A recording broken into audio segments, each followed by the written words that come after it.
bicara santai aja ya. Oke, sebelumnya saya Sony Herwanto, saya petugas lapangan khusus LGBT, lebih tepatnya untuk teman-teman LSL yang ada di wilayah kota dan Kabupaten Pasuruan. Ya, jadi saya ini ditugaskan dari Fatayat NU Jawa Timur. Kok Fatayat gitu kan ya? Karena memang untuk yang organisasi yang terbesar di Indonesia itu kan NU. Jadi setelah itu langsung untuk tugas lapangannya ditunjukkan untuk yang Fatayat NU-nya. Ada PKBI juga untuk di wilayah Jawa Timur yang bagian timur seperti Jember, Blitar. Nah, khusus untuk yang Fatayat NU Jawa Timur sendiri, itu dia menaungi untuk wilayah Pasuruan kota, Kabupaten Probolinggo, Malang kota dan kabupaten. Kalau yang lainnya masih masuk PKBI. Nah, selain itu juga tadi saya mau jelasin sekilas yang sudah disampaikan Mbak Ufi ya. Memang HIV itu adalah virus yang menyerang sistem kekebalan tubuh manusia.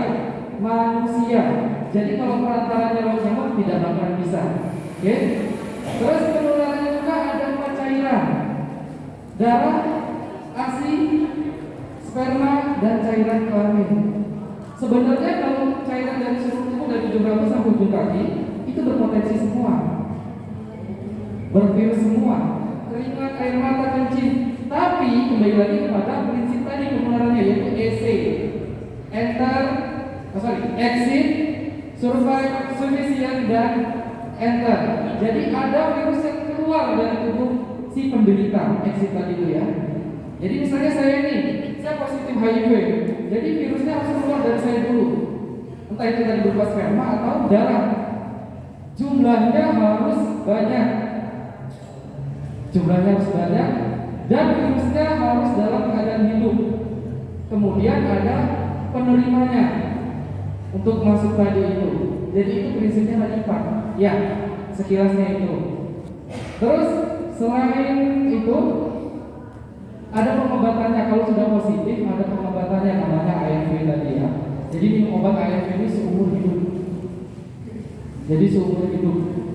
Kalau sudah positif HIV, apakah boleh menikah? Boleh. Anaknya bagaimana? Istrinya bagaimana? Apakah positif? Bisa negatif, asalkan tadi patuh minum obat.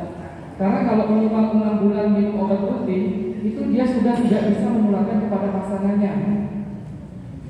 Kalau yang tadi mbaknya nanya, bagaimana kalau seorang ibu memiliki anak positif gitu ya? Itu meminimalisir kesehatan adalah untuk tidak terjadi penularan kepada anak dalam kandungan. Makanya yang ibu hamil 3 bulan pertama biasanya wajib tes HIV dan sifilis. Jadi jika ada temuan, maka langsung pengobatan biar tidak ada penularan kepada janinnya tadi. Itu. Mungkin itu yang sekilas. Nanti untuk pertanyaannya yang baru sama masnya kita lihat dulu, oke? Oke. Monggo kita akan menjelaskan tentang SOGIP dan SOGI-SC. Nah, SOGIP atau SOGI-SC ini adalah singkatan dari seks orientasi. Tadi singkatannya seks orientasi, terus identitas gender, terus ekspresi gender, terus ada B-nya SOGIP itu body atau ketubuhan tubuhnya. Lanjut lah. Nah, ini ada perbedaan organ seks dan organ reproduksi. Bisa membedakan nggak antara organ reproduksi dan organ seks? Nggak tahu ya? Sebenarnya gampang kok. Kalau organ seks itu seluruh tubuh bisa jadi organ seks. Contoh, seorang cowok kalau lihat bokong cewek pasti langsung on. Ya kan? Atau mencium aroma, kalau cewek istilahnya mencium aroma tubuh cowok yang berkeringat gitu, atau dia jadi gimana? Itu termasuk organ seks. Jadi organ seks ya, bisa seluruh tubuh ya. Terus ada namanya organ reproduksi. Organ reproduksi ini adalah yang kelamin ini, yang biasanya kalau dipelajari kita waktu SD itu pubertas, perubahan fisiknya ya kan. Kalau perempuan dadanya besar kayak gitu kan. Terus kelaminnya datang bulan juga. Kalau cowok lebih basah kayak gitu. Itu adalah organ reproduksinya. Lanjut Bang. Ini ya penjelasannya. Jadi organ tubuh itu adalah yang berfungsi dalam proses pencapaian kepuasan leher, mulut, telinga, dan lain-lainnya. Kalau hubungan seksual ada kepuasan seksual dan ada rekreasinya. Jadi kayak gitu. Lanjut Pak. Sedangkan organ reproduksi adalah organ tubuh yang berfungsi dalam proses melanjutkan keturunan. Yaitu tadi testis, rahim, penis, vagina. Sedangkan artinya adalah hubungan seksual, lanjut ke kehamilan dan reproduksi. Jadi bisa dibedakan ya, organ reproduksi dan organ seksual. Lanjut Pak. Nah ini tadi SOGIP. SOGIP tadi ada singkatannya dari seksual orientasi, gender identity, expression dan bodily. Nanti seksual orientasi itu adalah orientasi dianya. Gender identity adalah dia menjelaskan bahwa saya ini adalah apa, gitu kan? Terus ekspresi ini dia bagaimana cara mengekspresikan dirinya dia. Kayak cewek, apakah harus feminin semua? Tidak harus, itu nanti masuk ke ekspresi. Terus ada badai ini adalah ketubuhan. Setiap orang punya hak atas tubuhnya sendiri. Cowok sebenarnya boleh nggak tindikan? Tindikan boleh nggak? Seharusnya kan untuk cewek. Kalau kita lihat normalisasi lain di masyarakat kan tindikan hanya untuk cewek, mati-matian hanya untuk cewek. Tapi badai itu artinya ketubuhan apa katanya dia, tubuhnya ya. Jadi dia mau tindikan tatoan, jadi apa katanya dia badai. Lanjut Bang. Seks ini adalah berhubungan dengan biologis. Ditentukan sejak lahir, biasanya ada dua jenis, yaitu laki-laki dan perempuan. Biasanya dilihat dari organ kelaminnya, dari bentuk organnya ya. Namun dalam realitasnya ada juga yang terlahir dengan istilah intersex, yaitu memiliki dua jenis kelamin. Selain berkaitan dengan biologi, seks juga berkaitan dengan gender dan perilaku. Mungkin kalau yang intersex ini kemarin yang sempat heboh di TV itu pemain atlet voli. Iya. Dan ternyata setelah dicek seksnya atau biologisnya ternyata dia adalah cowok, kayak gitu kan ya. Nah bisa jadi dia masuk ke golongan intersex yang mana kelaminnya dia memiliki dua kelamin.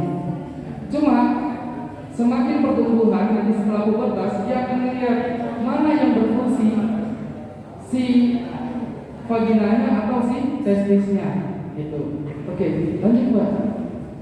Ini kalau laki-laki biasa menghasilkan sperma, penampilan jasmaninya itu adalah yang masih terbaca dia ada. Terus susunan kromosomnya ini adalah X dan Y. Lanjut Mbak. Kalau untuk perempuan ini adalah menghasilkan ovum atau sel telur. Terus penampilan jasmaninya bentuk fisiknya ada itu. Maaf ya ini kita sudah dewasa jadi bahasanya tidak mudah-mudah amat. Susunan kromosomnya adalah XX. Nah, tadi ini intersex yang memiliki dua kelamin. Jadi dia bisa memiliki kromosom XX, yang lainnya XY. Lanjut Bang.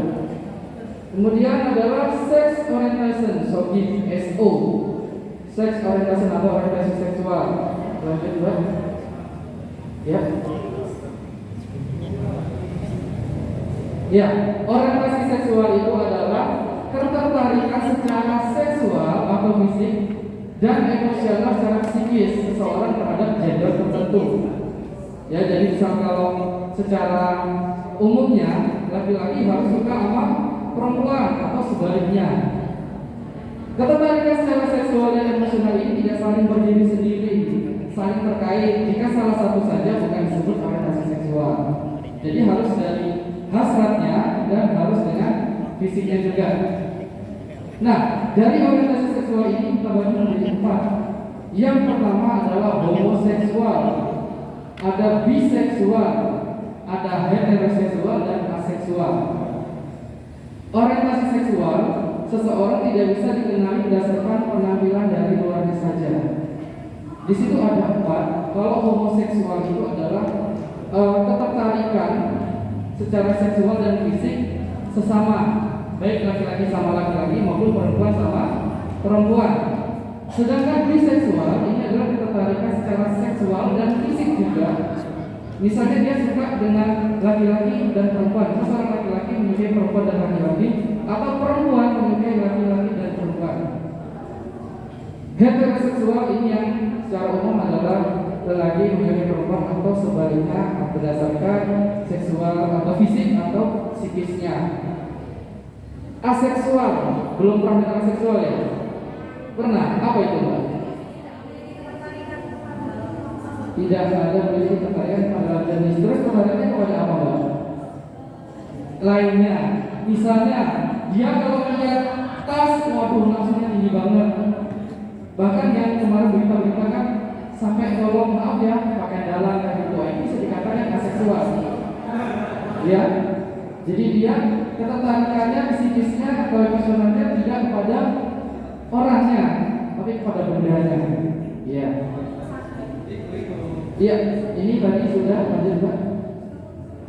Orientasi seksual tadi sudah saya jelaskan, heteroseksual, biseksual, homoseksual, dan aseksual. Jadi seseorang itu terlahir dengan orientasi seksualnya masing-masing. Coba kan kita pada umumnya mikirnya kalau laki-laki, anak laki-laki yang lain, nanti kamu harus suka sama perempuan, begitu kan? Tapi tidak semuanya harus seperti itu, karena kita lihat juga yang sekarang berkembang di Indonesia terutama, orang bisa bebas berekspresi, menyukai apapun terserahnya dia. Ya, kalau kita larang pun kembali lagi ke HAM. Bingungnya di situ ya. Kita tidak bisa mengutamakan agamanya, karena kita di negara Pancasila. Kecuali kalau kita di Arab yang memang benar-benar penduduknya lebih banyak banget, apa yang memang memegang teguh itu peraturan itu pasti bisa. Ya, ini adalah penelitian dari Kinsey. Kinsey ini adalah peneliti, dia membuat skalanya antara orang heteroseksual ke homoseksual itu adalah 6 dengan perbandingan seperti itu skalanya. Jadi kalau yang bagian putih itu nanti dia homoseksual, nanti yang ada kesini homoseksual. Karena saya pernah mendapatkan chat dari teman-teman yang juga curhat, Mas, saya ini apakah gay itu karena keturunan ya? Tidak harus dari keturunan. Biasanya karena faktor lingkungan atau karena trauma yang dalam. Ya, pasti ada kejadian-kejadian tertentu yang membuat dia seperti itu. Selanjutnya, identitas gender atau gender identity. Lanjut. Nah, ini tadi yang sudah saya jelaskan, identitas gender. Ada perempuan, ada laki-laki berdasarkan penampilan. Ada transgender perempuan, laki-laki yang menyerupai perempuan. Ada transgender laki-laki, yaitu perempuan yang menyerupai laki-laki dengan istilah daerah-daerah seperti itu. Lanjut. Ya. Jadi identitas gender itu adalah bagaimana seseorang mengidentifikasi dirinya, ya, dirinya sebagai gender tertentu. Misalnya, oh, aku laki-laki, kelaminku laki-laki, berarti aku harus berpenampilan laki-laki. Itu namanya identitas gender. Perempuan sama. Kalau transgender ini mungkin dia merasa, iya, kelaminku laki-laki, gitu kan. Tapi aku merasa jiwa perempuan, ada yang gitu. Itu namanya transgender ya. Terus identitas gender juga seseorang belum tentu sama dengan jenis kelaminnya. Tadi saya bilang kalau kelaminnya apa belum tentu dia mengekspresikan gendernya seperti itu. Jadi identitas gender seseorang tidak bisa diketahui berdasarkan penampilannya saja, butuh pengakuan dan kejujuran dari orang tersebut. Contoh simpel, tahu dokter Boyke? Secara kita lihat biasa, wah kayaknya dokter ini gay deh, gitu kan? Tidak, dia punya istri, punya anak.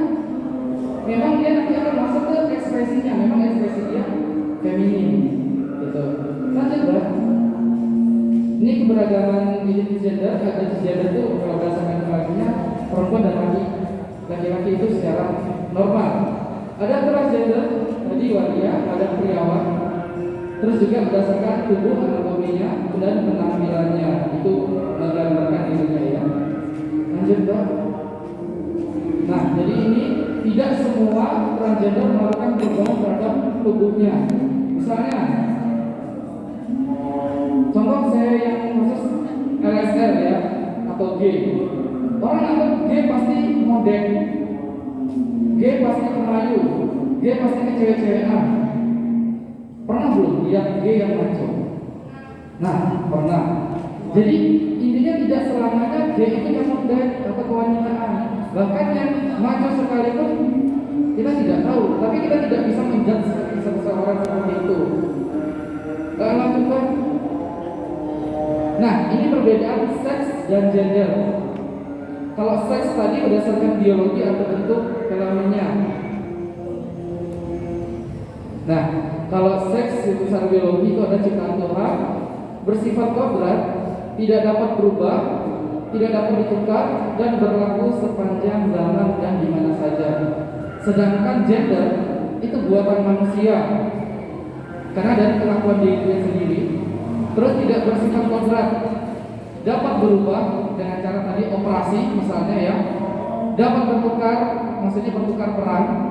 Misalnya seorang suami gak harus kerja di luar, dia bisa juga masak. Apakah kalau seorang laki-laki masak harus dikatakan gay? Ya, itu namanya bertukar ya. Terus tergantung waktu dan budaya setempat, tidak dari konstruksi dari wilayah itu. Banyak banget. Sedangkan di Thailand sendiri, gender itu banyak sekali. Ada yang pernah ke Thailand? Belum? Belum. Sama, saya juga belum. Jadi di Thailand ini ada gender sekitar 18-an yang diakui oleh negaranya. Sedangkan di kita kan cukup 2 saja, laki-laki dan perempuan. Kalau yang belum transgender tentunya diterima, tidak tetap di KTP-nya laki-laki atau perempuan, tidak ada transgender gitu. Next, Mbak. Nah, ini 18 yang masih satu yang saya dapat datanya ini. Ada 18 gender yang ada di Thailand. Lanjut, Mbak. Ini ekspresi. Sogis, S-O-G-I-E, ekspresi. Jadi setiap orang bisa mengekspresikan secara dirinya sendiri, kan haknya dia. Lanjut, Mbak. Nah, ekspresi gender adalah bagaimana cara dia mengekspresikan dirinya yang terlihat oleh belum tentu berkaitan dengan orientasi seksualnya.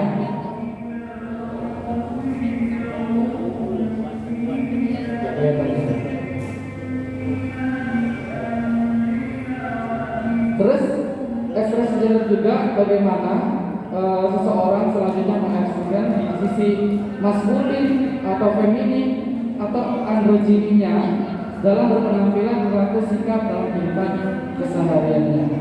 Next, lanjut, Pak. Nah, ini ekspresi gender merujuk pada cara kita menunjukkan gender dan gerak diri, cara berpakaian, cara berbicara dan lain-lainnya. Ekspresi kita bisa feminin, maskulin atau androgyn. Jadi androgyn itu tengah-tengahnya. Jadi dia menggabungkan antara sisi feminin dan maskulinnya. Seperti ini. Kalau feminin biasanya model Remayu, kalau maskulin Rekom, maco lainnya dan androgyn. Lanjut. Terakhir badeli, sogib, S-O-G-I-E-B, B, badeli, ketubuhan. Jadi seseorang mempunyai otoritas penuh untuk tubuhnya sendiri dan bersifat mutlak. Tidak ada satu orang pun termasuk orang terdekat dengan kita dapat mengintervensi segala sesuatu yang ada dalam tubuh kita. Orang lain tidak berhak mengatur apa yang akan kita lakukan, keputusan diserahkan kepada kita sendiri. Secara gambar rumusnya seperti ini. Kalau identitas gender dari otaknya, dia pengen mengakui diri sebagai apa? Oh, aku ini cewek, oh aku cowok. Itu identitas gender. Gender expression, mengekspresikan. Misalnya saya mau pakai atasnya ini, bawahnya misalnya, atau atasnya kebaya misalnya, tapi tetap laki. Itu namanya androgyn, tengah-tengahnya. Jadi bisa feminim atau maskulin atau androgyn. Berikutnya ada biological sex, artinya ini berhubungan dengan kelaminnya. Ada female, ada male, ada intersex. Terus ada seksual orientasi. Tadi ada heteroseksual, ada homoseksual, sedangkan di tengah-tengahnya adalah biseksual. Nah, ini tadi hampir menjawab pertanyaannya Mbak tadi ya. Jadi ini adalah ada jenis kelamin, ada gender, ada ekspresi gender, ada orientasi seksual, ada perilaku sosial. Jadi perempuan, dia bisa ke perempuan juga, bisa ke laki juga, bisa ke wanita juga. Ada, pasti ada di luar sana. Kalau saya belum nemu kasus kalau cewek di luar belum. Nah, dari semua itu ada panah-panahnya yang sangat kuat sekali. Jadi intinya adalah yang menyebabkan HIV/AIDS itu bukan orangnya, tetapi perilaku seksualnya yang beresiko tadi. Ya, maka tadi dari penyampaian Domi juga ada mengatakan yang 5 pencegahan dari HIV itu adalah yang ketiga adalah kondom, penggunaan kondom. Jadi jika kalau bisa menggunakan kondom pasti aman terus. Itu ya. Yang pasti harus dilihat juga penggunaan kondom itu dari expirednya bagaimana, cara penggunaannya bagaimana, ya kan? Jadi intinya adalah tadi kesimpulannya, mau apapun ekspresinya, mau apapun jenis kelaminnya, yang membuat HIV itu adalah perilakunya, bukan gendernya. Jadi tadi ada temannya nanya LGBT atau heteroseksual atau biseksual yang banyak menyumbang kasus HIV gitu. Kalau memang kita lihat kasusnya Mbak ya, memang yang paling banyak LGBT, terutama LSL. Saya nggak bisa ngomong G, karena tadi sudah Mbak Oki bilang ya, ada G, ada LSL. G itu adalah akan melakukan hubungan seksual jika ada ketertarikannya. LSL singkatan dari lelaki, seks lelaki, yang mana mereka akan melakukan hubungan seksualnya tidak ada tanpa rasa suka. Contohnya pelecehan, ada anak kecil, maaf, ya, seperti di pondok pesantren mungkin pernah tahu ada istilah mairil. Nah, seperti itu ya, itu sudah rahasia umum lagi. Kayak gitu. Itu apakah mereka harus ada rasa suka? Tidak, ya kan? Apakah dikatakan gay? Oh tidak. Tapi itu akan masuk dalam kategori LSM. Karena yang kita bahas adalah lelaki, seks lelaki. Bisa jadi si istrinya jadi TKW, bingung, ya tetangga, jadi deh, ya kan? Jadi dia harus ada rasa ketertarikan dulu. Lanjutkan. Nah, ini kesimpulannya adalah dari jenis kelamin tidak harus sama dengan identitas gendernya, tidak sama juga dengan ekspresi gendernya juga, dan tidak harus sama juga dengan orientasi seksualnya, juga sama tidak harus berperilaku seksual. Jadi yang membuat resiko tertinggi di HIV ini adalah perilaku seksualnya. LSL muncul berkaitan dengan perilaku seksualnya antar sesama laki-laki. Tapi kasus yang untuk di Jawa Timur yang tadi banyak, untuk saat ini memang yang pertama tertinggi itu adalah kasus di ibu rumah tangga. Loh, kok ibu rumah tangga yang tertinggi? Padahal kasusnya kan memang banyaknya dari LSL seperti ya. Karena perempuan ibu rumah tangga yang ketika hamil pasti tes akan masuk ke datanya ibu rumah tangga atau ibu hamil itu ketika hasil tesnya positif.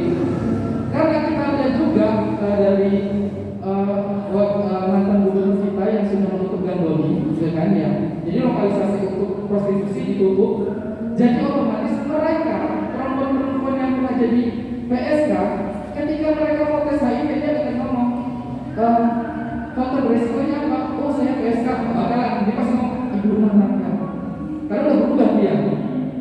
Apalagi sekarang dengan adanya sosial media, mereka tidak harus nongkrong di lokalisasi, cukup dicek. Iya. Itu namanya pekerja seks tidak langsung. Jadi ada pekerja seks langsung, ada pekerja seks tidak langsung. Nah, yang tidak langsung inilah yang sangat bahaya. Jadi yang tidak langsungnya tidak fokus ke PPS, tapi semuanya baik laki-laki maupun perempuan sama saja. Next, lanjut Pak. Jadi apa sih manfaatnya tadi kita belajar sogip ini? Jadi belajar sogip ini kita akan mengetahui keragaman. Ingat, kita cukup respect, tidak harus support, ya kan ya? respect saja, tidak harus support. Sama tadi Mbak Ufi juga bilang, kalau kita ngomong masalah agama, terus kita kasih kondom sama kita memberikan jalan mereka berzinah gitu kan ya. Tapi ingat, kita sebagai petugas kesehatan, kita cuma respect. Karena kita mengikuti program pemerintah bagaimana caranya untuk nol diskriminasi, nol penularan baru, dan nol kasus-kasus yang lainnya yang belum HIV. Dengan adanya SOGID ini juga kita bisa menghargai perbedaan dan juga tidak menghakimi seseorang. Karena kalau saya lihat sebenarnya yang banyak berprestasi itu dari golongan LSL atau LGBT, benar apa enggak? Karena mereka berani speak up, berani tampil. Itu makanya sekarang mungkin Indonesia juga memberikan hak ke mereka untuk bolehlah bekerja. Kalau dulu mungkin kalau cowok berpenampilan cewek nggak boleh kerja di sini, nggak boleh di situ. Sekarang sudah boleh kayaknya. Yang penting membawa nama baik sama pekerjaannya, tidak merusak nama pekerjaannya. Karena saya lihat beberapa pabrik yang ada di wilayah Pandaan itu banyak kok waria-waria yang kerja pabrik. Bisa kerja pabrik sepatu bisa. Lanjut Pak. Nah, resiko atau orientasi seksual dan perilaku seksual itu penularannya IMS dan HIV tidak ditentukan secara ditentukan oleh orientasi seksualnya, tapi perilaku seksualnya. Karena banyak juga teman-teman waria kalau saya lihat itu kan otomatis kan salah gitu kan ya. Banyak mereka yang usia 50 tahun sekarang masih negatif HIV-nya. Ya mungkin karena dia perilaku seksualnya aman, menggunakan kondom atau secara jaga dirinya. Tapi kasus yang sering saya temui itu adalah usia 16 sampai usia 35.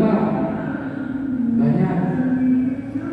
Kayak kemarin Mbak, saya setahun yang lalu memang benar di Kabupaten Pasar ternyata kalau yang mau nikah wajib tes HIV ternyata. Jadi laki-laki maupun perempuan biasa ada pernikahan ya Mbak ya. Jadi pernikahan itu diarahkan untuk tes HIV. Saya ada klien dia pengen nikah, Mas saya mau nikah, oke. Dia sudah 3 tahun tidak berhubungan dengan LGBT lagi. Jadi dia dulunya LGBT banget gitu kan. Terus dia memutuskan untuk stop. Selama 3 tahun dia tidak melakukan hubungan seksual atau hubungan dengan yang LGBT-an. Kemudian dia ingin menikah. Kemudian karena ada peraturan tadi harus tes HIV, dia mau ngomongin saya, Mas saya pengen tes, oh ayo saya coba. Tesnya hari Senin, akad nikah Jumat. Setelah tes, karena dia terburu-buru dia pulang. Selasa saya dikabari, Mas dari puskesmasnya, Mas hasilnya positif. Ya orangnya saya bilang, Mas hasil sampel positif. Dia nangis dong. Undangan sudah hebat, kuade tinggal pasang Jumat. Bagaimana ini? Bagaimana kan? Jadi saya udah kalau bisa saya ngobrol sama mempelai calon istrinya. Setelah kita ngobrol-ngobrol secara dewasa, mau nggak mau pun di situ kita itu akibat dari konseling ya Mbak ya. Yang saya pun mau nggak mau harus menyebutkan diri saya, ya saya positif. Padahal tidak, karena kalau sesama positif mereka itu akan nyaman, karena dia merasa satu sengsara, satu kesulitan jadi akan curhat. Dan setelah saya ajak si calon istrinya ngobrol, ternyata si calon istrinya ini adalah mantan TBC dan sudah sembuh. Jadi otomatis si istri ini sudah tahu, karena HIV dan TBC ini kan sama batang. Jadi orang kalau sudah kena TBC wajib tes HIV Mbak ya. Kalau orang yang kena HIV juga nanti suatu saat akan dicek TBC juga. Jadi saya konseling dengan pihak puskesmas dan kita tegaskan lagi bahwa nikahnya ini bukan karena nafsu, tapi karena agama. Kalau memang saling support, kalian menikah. Ternyata menikah, karena sama sekarang Mbak. Tapi si cowoknya nggak mau berhubungan lepas kondom, takut katanya masih belum ada keberanian. Padahal sudah saya bilang boleh lepas kondom karena melakukan pengobatan. Itu sekilas dari pengalaman. Kalau yang lain masih banyak lagi di lapangannya. Lanjut Pak.